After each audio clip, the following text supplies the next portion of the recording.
effective. So what am I feeling about this conversation and why?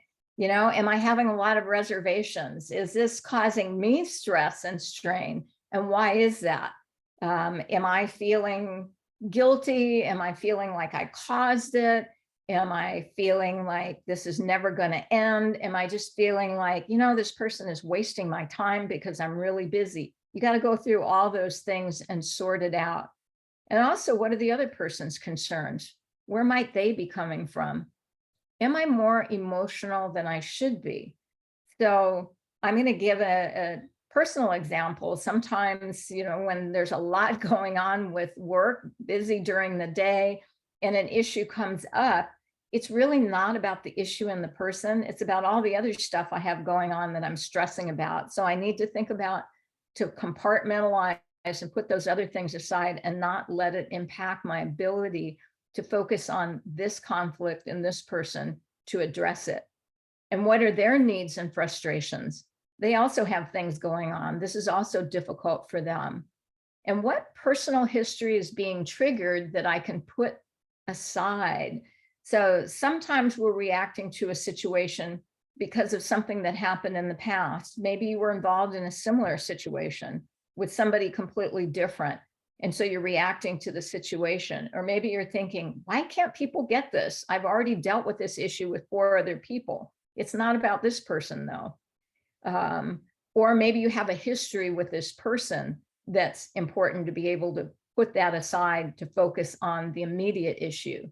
And how might they react as well? Is my attitude impacting my perception of the conversation? Am I so wedded in how I view it that I'm not going to be able to be an effective listener and be open to their view of the situation? And that takes a big person to recognize that I have my own opinions and I'm kind of stuck in this, and I need to be open to listening to where they're coming from. And of course, what are our common needs, values, and concerns? And if it's an issue involving a fellow Rotarian, it's an easy one because we all believe we're invested in Rotary. And that's what's more important as opposed to the conflict. So knowing that's our common ground, how do we use that to move forward? So I think about all these things in advance before engaging in the conversation. And if it's a conflict that comes up suddenly, and I think, I'm not really prepared. I haven't gone through these things. I might say to the person, I want to have a conversation, but I'd like to have it tomorrow or in a couple of days, and make sure you set that time to give myself the time to go through this, as opposed to engage and escalating a situation further. So you're going to set the stage for a conversation. I find that especially nowadays in the area of Zoom and people relying on texting and technology, which is a wonderful thing, sometimes we pick the wrong avenue to have a conversation, a difficult conversation to address a conflict. You certainly don't want to be texting each other or emailing each other when it's a conflict that maybe should be addressed in person, or at the very least, maybe via Zoom. And if it's in person, where's that going to be? Is it something that warrants having food? Who is this person that I'm engaging with? If it's somebody I don't really have a relationship with, and I really don't know what their likes are, then taking them out for breakfast or lunch may not be appropriate. But you may have, you may set it up somewhere that's comfortable and private, but depending on the time of day, have some cookies or some fruit available, something to just set a nicer stage. Make sure wherever you set it up, whether it's via Zoom, whether it's in person, that it's a place where there's no interruptions. You don't want to be in your office engaging in an important conversation about a conflict with your phone ringing or messages coming in or people coming in, because that sends a message to the other person. Yeah, you're really not that important to me. This conversation isn't that important. So no interruptions. It should be private. And then think about early versus late. Should it be at the end of the workday when you're not concerned about work issues, or maybe early in the morning before you start your day, alone or together, face to face? So think about all these things. how important is this conversation, and set it up so that it sends a message to the other person. This is really important to me, and I really want to address it with you. And then the conversation. And what's important is to listen. So powerful listening is the key to building and maintaining relationships. And I know we are all listeners, but sometimes in a conflict, we may not be the best listeners that we could or should be. So I find it interesting that research shows that the average person listens only about 25% efficiently. And nowadays, when we're having conversations via Zoom, I see people multitasking even more. I thought it was really funny. I was talking to a young man who is the dog sitter for a neighbor, and he's in college. He's very smart. And he told me, I really loved it when our classes got moved to Zoom, because when we're in Zoom, I can be listening to the instruction, but I'm also on my cell phone. I have my own personal business, and I'm making sales on my phone while I'm in class listening. And I thought, wow, times really have changed. She said, one day I even made $1,000 in sale, and I still finished my class. So we are not all good listeners. We're not all like him, but we have lots of things going on in our heads during the day, which may make us especially not a good listener when we need to be the best listener when we're engaging with somebody in a conflict. So I want to just stop for a minute, so you're not just listening to me talk, and ask you, what does really good listening look like? Sometimes I have you go into small groups, but we're a small enough group. I think we can engage. What does really good listening look like? Unmute yourself to respond. Go for it. Yes. I think first and foremost, it's actually taking the time to listen attentively, not attempting to be all about your side of the conversation.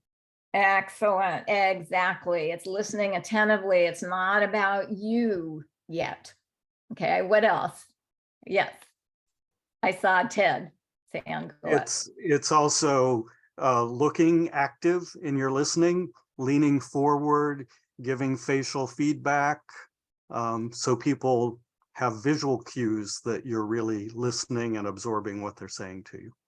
Absolutely. And, I thought, at the beginning of COVID using Zoom, a lot of us engaged in many conversations, and people say, oh, Zoom is bad because you don't have the nonverbal communication, but you really do get a lot of nonverbal communication, and you can respond to it in Zoom as well. Lila. I think for me, it's breathing. It's to remind myself that I'm breathing, because I tend to get into the expectation that this is a Rotarian I'm speaking with. Why is she screaming at me? Why are there all these words that are going back and forth? And so I know you mentioned that being Rotarians,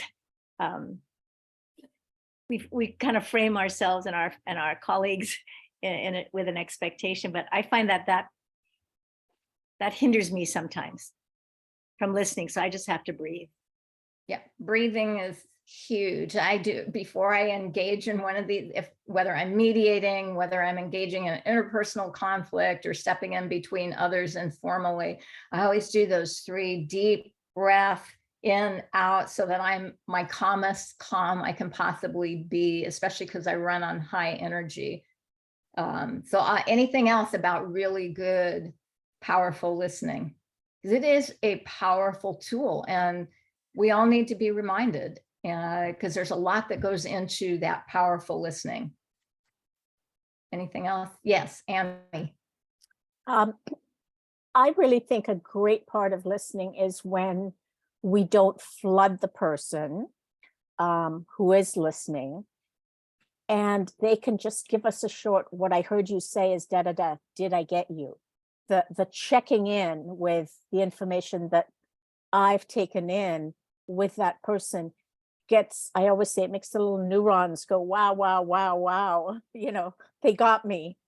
So that being got and letting the speaker know that letting the listener know when they reflect it back that you got them, that they got you. Exactly. Yeah. Any other thought? Annie, do you have more? Because your hand is still up. Oh, sorry, no, I Yeah, didn't that's take it okay. down. Sorry, I sweetie. always just ask, and eye contact. Somebody said eye contact, and so Alita said eye contact, and eye contact again is very important. And I reinforce appropriate eye contact because eye contact is different for different cultures. And remember, in effective, powerful listening, part of our job is helping the person feel comfortable and know that we really are listening. So we need to be sensitive about what good eye contact or appropriate eye contact looks like, because for some folks, it's that direct eye contact, look me in the eye. For other folks, it's indirect or looking away. And we need to be comfortable with that ourselves, which is going to take me to my next point. Okay.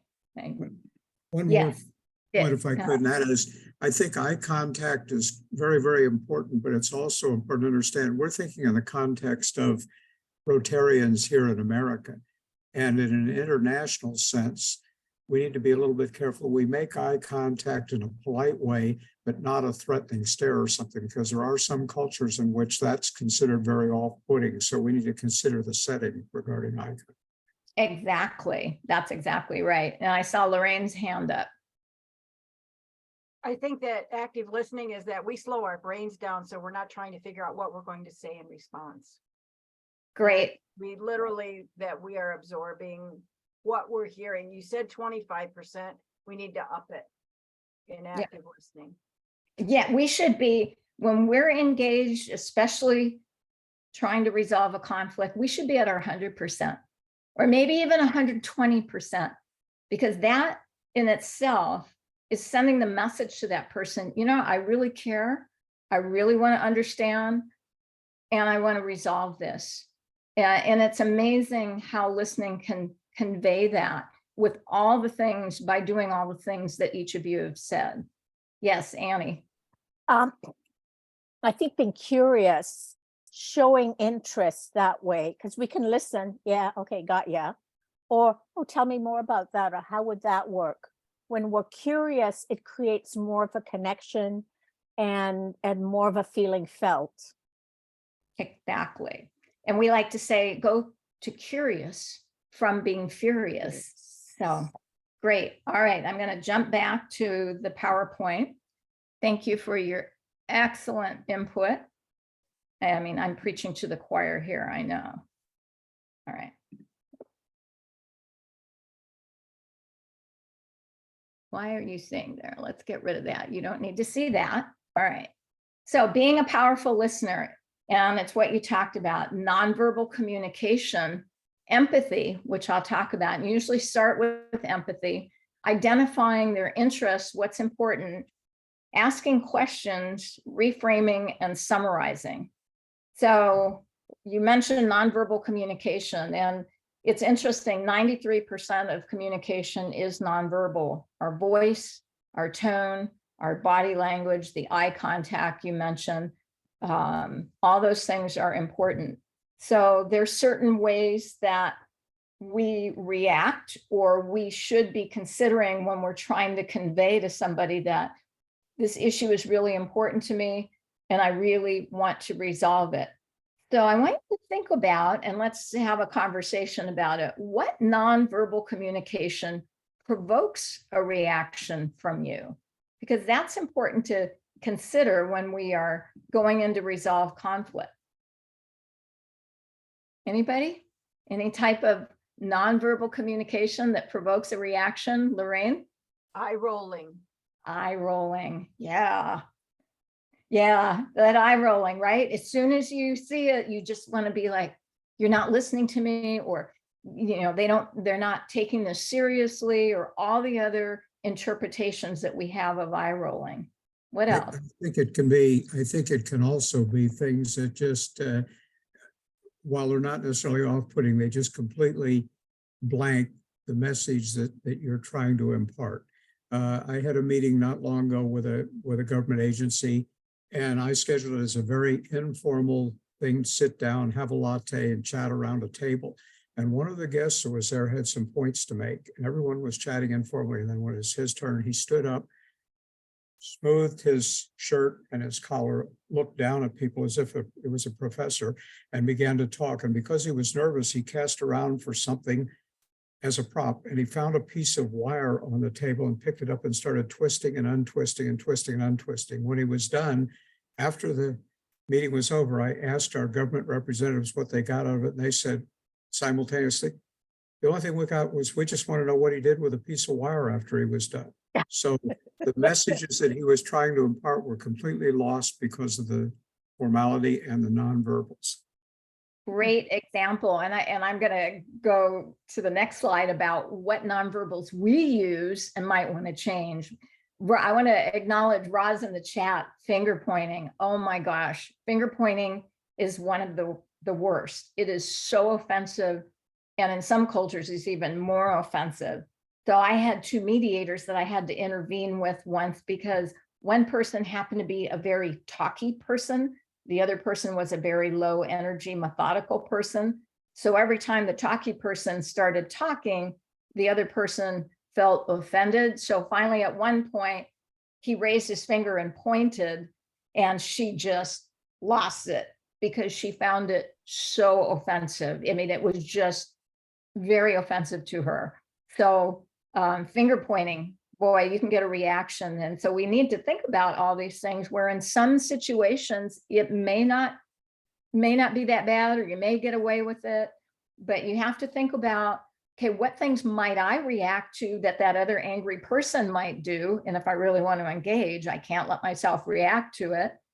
And what do I do that might be off-putting to them? But before I get to that, any others, you know, especially in Hawaii, nonverbal communication is so powerful. That's why stink eye is powerful. You know, if you can give a good stink eye, whew, that just melts someone. And, you know, I've never perfected that.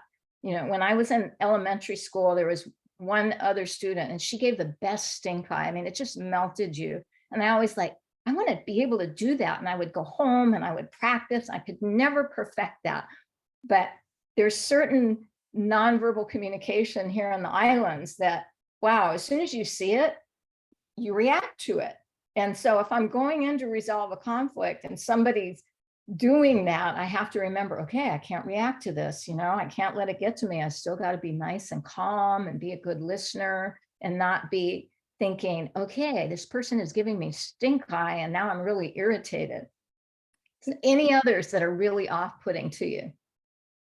Tracy, I just want to add to that. You have to have a Filipino mother to learn how to do that. Yeah, you are absolutely right. With all due respect to my ethnicity. And you're right. She was Filipino. She gave the best stink eye. So Alita brought up crossed arms, hand miming like a puppet. Ooh. So, and this takes us to the next one, but the crossed arms. And remember, we're all interpreting. Sometimes some people are comfortable with the crossed arms. And that is one of the things, you know, unless you're in a giant screen Zoom room, you're not going to pick up on some of these things, but you can still pick up on the eye rolling and you know, the stink eye and some of the other things in Zoom. But that takes me to the next question. I'm not going to go back to my screen yet, but it's in the next slide. It's, what are some nonverbal communications that we ourselves do that we might want to change if we're going in to resolve a conflict? And I'll share mine first. So one of my bad habits, and I really have to be careful in Zoom, but I run on high energy and I talk a lot with my hands. I'm a hands, you know, I used to do a lot of drama in high school. So I have to be very cognizant of it. You know, when I'm mediating, when I'm presenting, I'm conscious. I use a little. If I'm on Zoom, it would be really weird if my hands were flying all over. But most important, if I'm in addressing a conflict, if my hands are moving all over, even though it's not an offensive, it's off-putting, and it can escalate the negative energy as opposed to decompress the energy. So I know that when I'm intervening and trying to resolve a conflict, whether it's an interpersonal one or for somebody else, I need to make sure that my energy is lower than it typically is and that my hands aren't flying around. Others, things that you know that you do, and you probably should be cognizant of it and control that before you go in to address a conflict. Yes, Annie. I think like today you're wearing a very plain top. You know, there's not a lot of jewelry. There's not a lot of, you know, dangles of stuff. I think just having a really plain, calm, soothing presentation of self is an important part of taking them in. Great point. Yeah. Yes. Yeah. Dick. For me, it is the good old crossed arms. And sometimes I do that. I suppose one of the things, my first career was as a fighter pilot, and fighter pilots are trained to talk with their hands. If you're educating people, you're sitting there doing maneuvers and demonstrating to your students. So in order that I don't talk with my hands too much, sometimes I just comfortably cross my stubby little arms and I don't mean anything by it. And I'll catch myself doing it. I may not get any reaction. I'll think that's probably a negative signal I don't mean to send. So for me, that's personally one I try to watch. Yeah, great point. Yeah. Any other? Yeah, Lila. Yeah, I know you were saying that, you know, we have to have a calm countenance. And it is perception. I find when I get really uptight, I tend to tense my jaw. And so even if I'm looking like I'm paying attention, Mhm. you know, I think the energy, the energy can be felt like I just want them to shut up. Yeah. You know, or change or something. And I can be myself with this group, but you know, sometimes it's just really difficult Mhm. to keep myself from emoting, because it is energy that just gets conveyed, even if I'm trying to mask it. Yeah, exactly. And so that self-awareness is really important. My other thing is, you know, I unfortunately don't have one of those nice low voices. You know, I have that kind of higher pitched whiny voice. So if I'm like really stressed out and really irritated, it gets even louder and more stringent. And, you know, I call that the shrew woman voice. That's a disadvantage for women who have that higher pitched voice. So I'm also always moderating that as well. All right, I saw Annie's hand go up. Sorry, I thought it was up from before, so I was putting it down. Yeah. Okay. Yeah. Any others that you want to share? Yes, Carolyn. Sorry, Caroline. I go quiet. And evidently, if it's a discussion with my siblings, I start to look like my grandmother when she was unhappy. And they're scared to death because my grandmother was formidable. But I just go quiet. And it's partly like Lila said, I just don't want to deal with this anymore. So you go on talking until you feel better and we'll be pals. But that doesn't solve the issue. Right. Okay, so that's a good one. It's a completely opposite. You go quiet. And when you say you look like your grandmother who was formidable, my sense is it's not about just being quiet, but it's also having a stern look that's basically sending the message, I'm sick of listening to you. And it's all about how we interpret, but all of these so are things that we need to be aware of if we really want to engage with someone, resolve it. Jan. Yeah, thanks. Yeah, I appreciate that comment too, because I have that issue with my siblings and I tend to go quiet mainly because I'm a peacekeeper, but I just don't know what to say. I'm shocked sometimes at what to say, but recently I heard a psychologist teaching about this, saying that we train people how to treat us. So if they're going to badger us and we're just going to be quiet, then they know that they can do this. So learning these techniques, I think is going to be helpful. Thank you.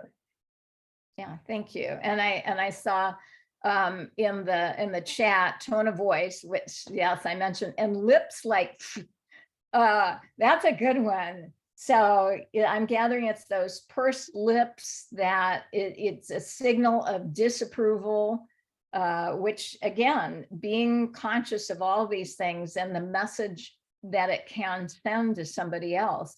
Yeah, and it's so powerful. When I first started training and presenting, many years ago, I've always been very sensitive to nonverbal communication because I'm an introvert.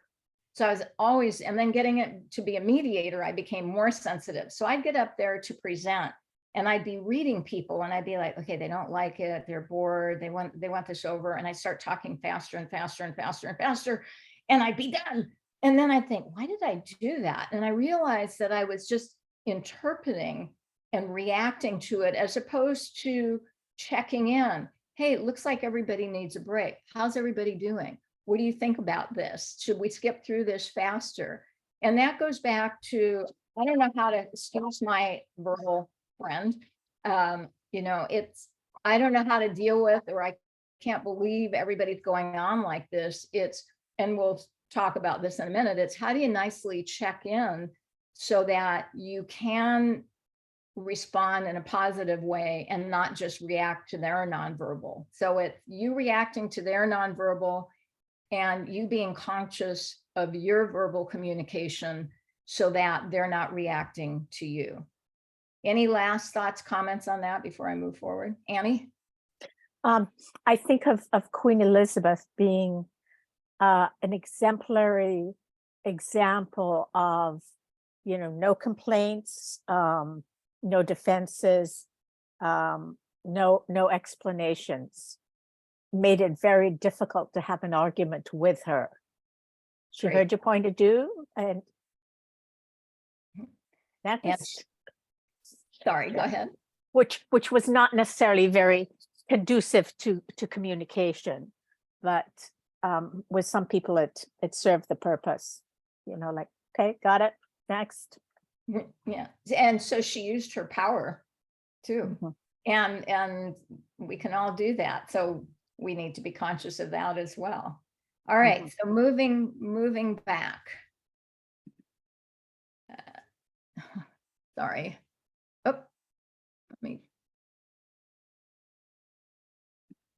Excuse me. So we talked about that.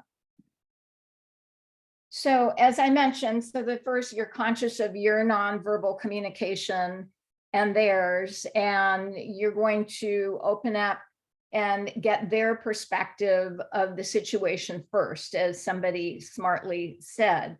And so sometimes it's hard, how do you start the conversation? I need your help with something and would like to talk with you about it. You're inviting them to participate. If you're in conflict with them, they're going to be a little suspicious. I'd like to hear your thoughts about the committee or how the committee is structured, whatever the issue is. I have some ideas about X. I'd like to bounce them off of you and hear your ideas too. I'm concerned about how we interacted in the meeting yesterday and would really like to take time to talk with you about it. So you want to invite them to engage. You're inviting them to share their perspective. You're non-threatening.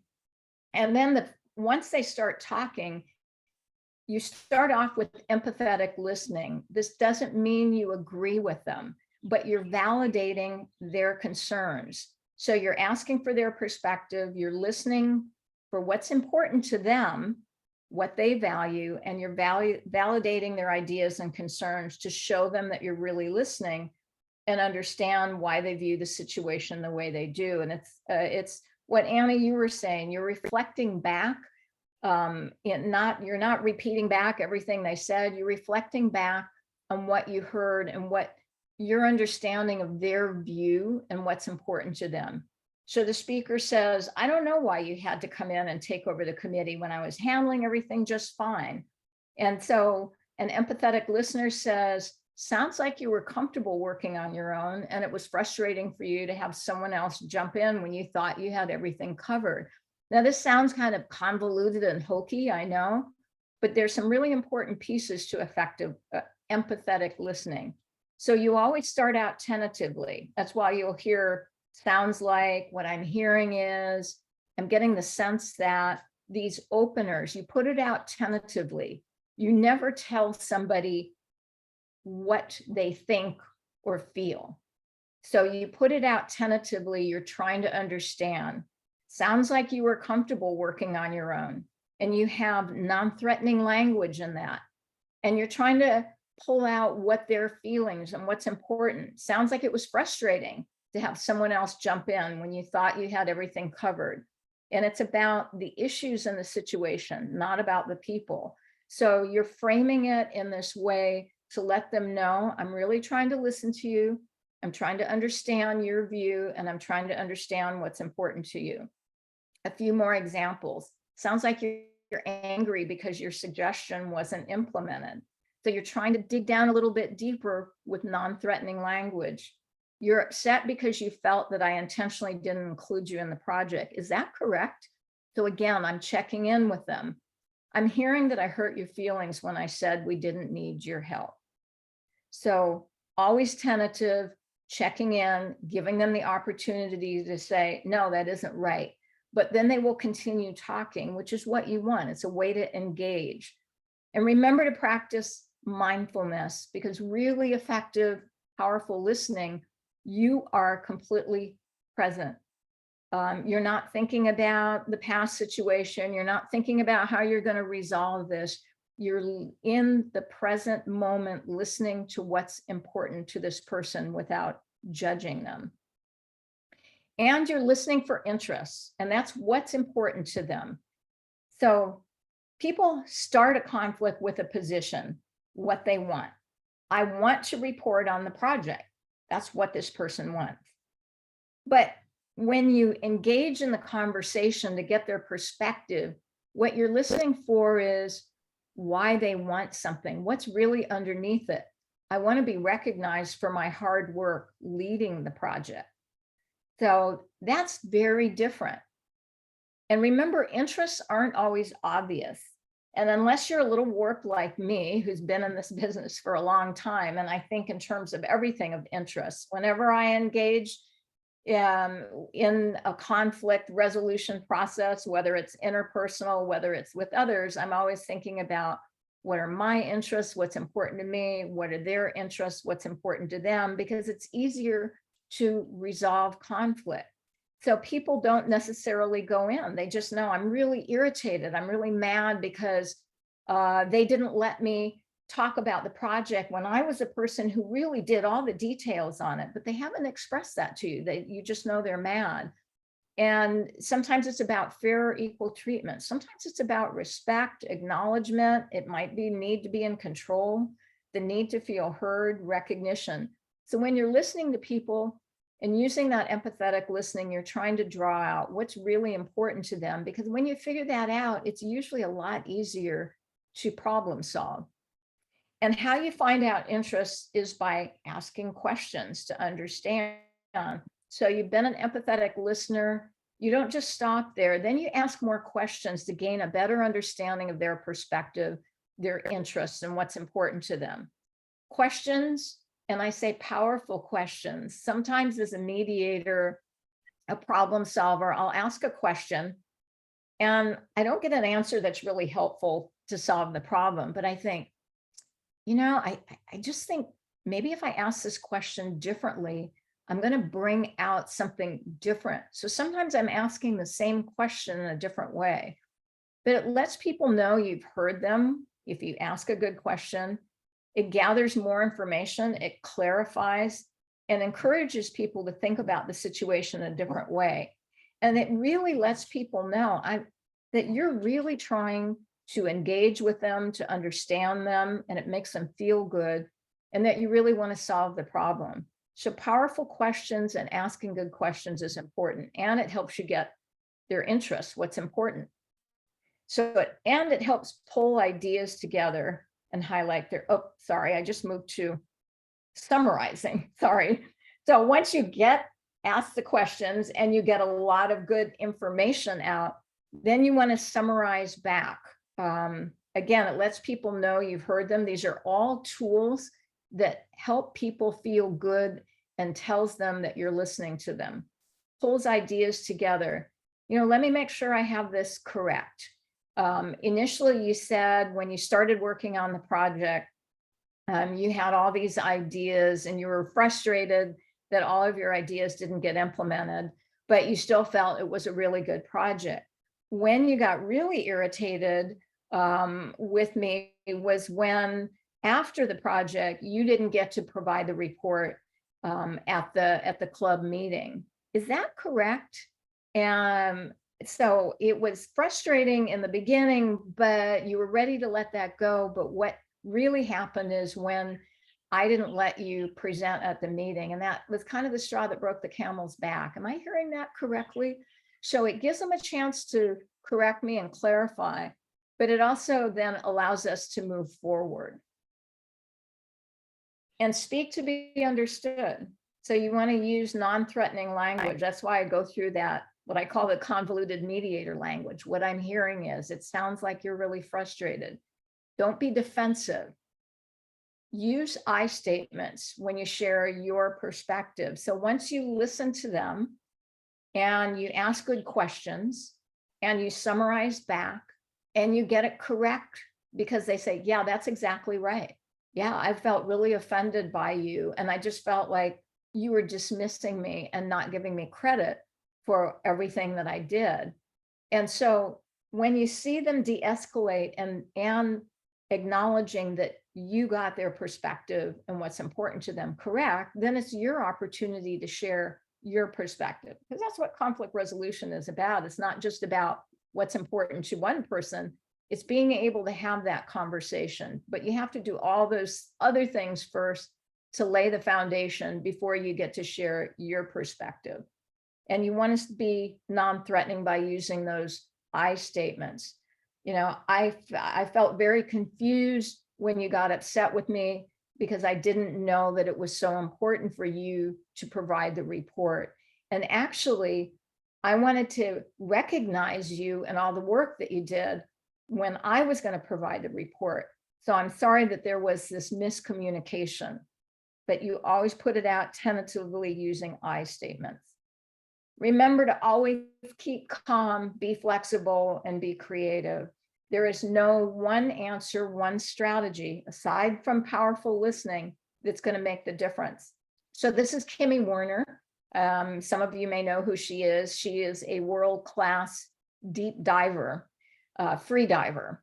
And she's a pretty amazing lady. She goes down further than most people can. And somebody interviewed her and said, how is it that you can free dive so far down and you hold your breath like that? And she said, well, I stay calm. I've trained and learned to remain very, very calm. And the calmer I am, the further down I can go because I'm not expending energy.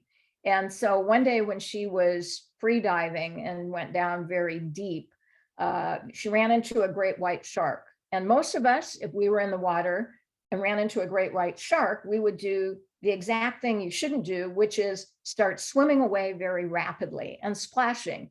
And of course, it would come after you and eat you. So because she had trained herself to be calm, she was able to think logically when she ran into this situation rather than emotionally. And when she thought logically, she realized if I swim away, it's going to come after me. So she went at it and she kept approaching it and it kept backing up and backing up. And you see from the photo, obviously, she even took a ride on it, which was a bit extreme. But I like this. I'm a visual person because it reminds me when we are engaging in conflict resolution, we need to remain calm so that we're logical, so that we can think clearly to be able to best manage the situation. And of course, as Don Corleone, the Godfather, said, never get angry, never make a threat, reason with people, because people do want to be reasonable. And a last thought, and I want to open it up to comments and questions, is when the conversation isn't working, consider mediation. There are a lot of mediators, Rotarians who are available to assist within Rotary clubs. And I would encourage you if you engage and do, and sometimes you're going to do all these great things and use all these tools and the conflict doesn't get resolved, to think about accessing mediation. Sometimes leaders think that they're failing if they have to go that next step, but it really is a smart thing, because it's not about you, it's about the person you're trying to engage with and help to resolve the matter. And if all these good skills don't work, there is another option. So I want to end there and open it up to your questions and thoughts. And I know, Lila, you wanted to spend a little bit of time focusing on the world today and what we as Rotarians can do. So questions, thoughts, comments? That bigger vision I have, Tracy, is for a whole nother session.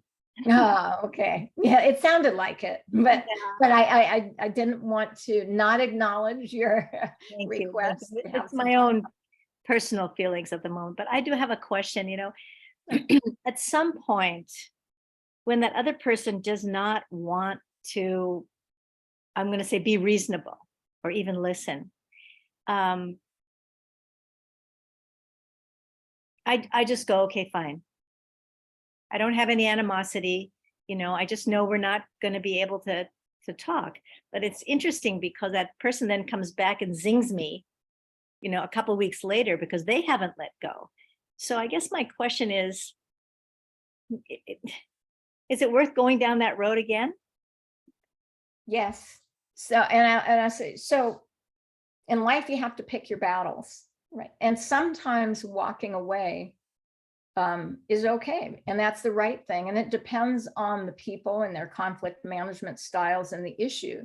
So you made an effort and it doesn't work and you let it go and it may die, I shouldn't say die, it may end and you can move on. But if the person comes back and zings you, then it's still a problem. So then you have to think about, should I try and re-engage? And I think that's always a possibility, or should I ask for outside help with an outside mediator? And the question becomes, how many times do you re-engage? I think maybe one additional time, but if you spent I would go back and look at how much time did I spend trying to resolve it the first time? If an issue happened and you immediately engaged with somebody and they didn't seem to be responsive, but then they come back and zing you, I would suggest it'd be worth trying to re-engage again, maybe a little different setting, a different time. But if you spent a lot of time trying to engage with this person and agonized over it and tried to work with them, then I would say don't re-engage, go that next step and get some outside assistance. And I see Alita's hand is up. Thank you. I wanted to thank Lila for that question because that's something that can happen. And I wonder how often it comes up where the other person, I would say the other person, but in terms of mental health and where they're at, what space they're at, how often do you see that affecting conflicts, such as the one that Lila said, that, it just doesn't seem to help, when we're trying our best and it just seems like it's just not moving anywhere. How often have you seen in your practice, where it's a mental health issue sometimes? It could be a mental health issue, but I still believe, so we can't diagnose somebody. We can think, wow, they seem like they have a mental health issue, and they may or may not. But I still think it's worth going to an outside neutral to see if an outside person can help you engage in problem solving. Now, I will say, so as a mediator, I'm not going to say to another party, I think the person that you're trying to work with has mental health issues, and so this isn't going to work in mediation. However, and this is the power of mediation, anybody can shut it down. The person who I think might have mental health issues, or maybe doesn't have the capacity to be able to effectively mediate, I might suggest outside, and I have a responsibility as a mediator, outside resources or other options they might consider. You know, it seems like this issue is really weighing on you a lot, and it's caused a lot of havoc in your life. Have you considered, you know, counseling or some other type of service to assist you with dealing with this and moving on in your life? So I can say that to a person privately, because as a mediator, I work with people together and privately. To the other person, I might say, you know, I see that both of you have worked hard. It doesn't appear that this issue is going to be able to be addressed in mediation. What other options do you have or do you consider? So it might give you a little more, it gives you another chance to try, and it might give you a little more insight into, okay, we tried ourselves, we tried mediation, it didn't get it resolved. Now, what do I do about this? So even as Rotarians, I mean, if you have somebody in your club that you've engaged with, let's say there's an issue with somebody, and now you're going, okay, I've tried myself, I've used all these good tools that I already knew how to use and were reinforced in this workshop that I went in, and now I've tried a mediator, and this person is still behaving this way, or this issue hasn't gone away. What do we do as a club? What's our policy? How do we handle something like this?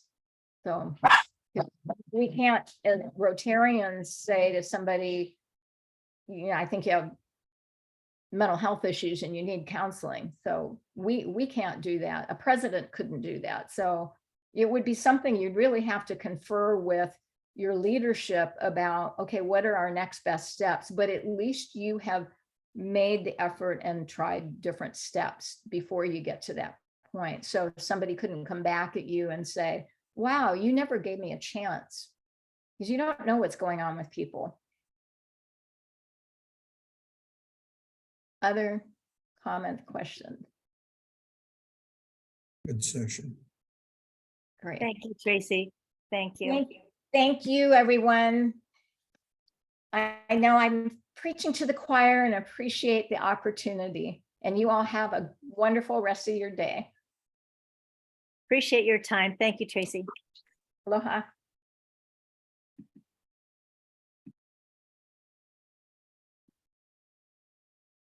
Thank you, Lila, for bringing Tracy into our sessions this morning. Really appreciate that. We're kind of doing transition now as people are jumping off of this session into another one, or from another one into this one. And I'll kind of do the same thing again and bounce out and see what everybody else is doing too. But appreciate Lila bringing Tracy to us.